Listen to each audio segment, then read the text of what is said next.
Everyone, आज मैं आपके सामने एक न्यू टॉपिक लेके आई हूँ जिसका नाम है बेड सोर। बेड सोर हम उसे कहते हैं जब हमारे स्किन में इंजरी हो जाती है।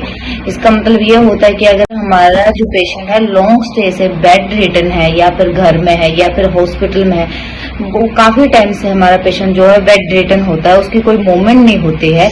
बेड सोर की जो कॉजेज होते हैं जिस कारण हमें बेड सोर हो जाता है, उसके मेन कॉजेज ये होते हैं कि पेशेंट लॉन्ग टाइम से बेड रिटर्न है, पेशेंट लॉन्ग टाइम से वेंटिलेटर पे है, या पेशेंट का कोई फ्रिक्शन नहीं है, कोई हिलता नहीं है, जुलता नहीं है, अगर पेशेंट पैरालाइज है तो उसको मेन कॉजेज होते हैं कि वो बेड सोर हो जाते हैं पेशेंट। बेड सोर के जो साइन एंड सिम्टम होते हैं वो ये होते हैं कि हमारा जो स्किन का कलर होता है वो चेंज होने स्टार्ट हो जाता है, स्वेलिंग आ जाती है, पस फॉर्मेशन हो जाती है, सोर एरिया जो होता है वो ब्लूइश हो जाएगा, रेडिश हो जाएगा या स्किन निकल जाएगी।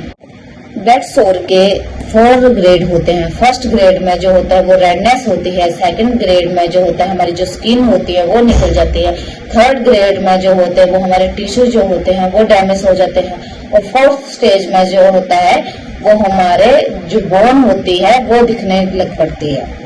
अगर किसी पेशेंट को बेड सोर हो जाता है तो हमें उसे आगे ना बढ़ाने के लिए, बेड सोर को कम करने के लिए या हील करने के लिए हमें क्या क्या प्रिवेंशन करनी चाहिए। फर्स्टली हमें जो होती है, पेशेंट अगर हॉस्पिटल में है, वेंटिलेटर पे है, तो हमें सेकेंड आवरली उसकी पोजीशनिंग करवानी है। हम उस पेशेंट को जो है हाई प्रोटीन डाइट देनी है। जो उसका बेड सोर वाला एरिया होगा हमने उसमें अगर सेकेंड या थर्ड ग्रेड है तो हमने ऑक्सीजन थेरेपी देनी है। हमने जो ना उसकी ऑयलिंग करनी है, एरिया की जो हमने मसाज करनी है, ऑयलिंग करनी है।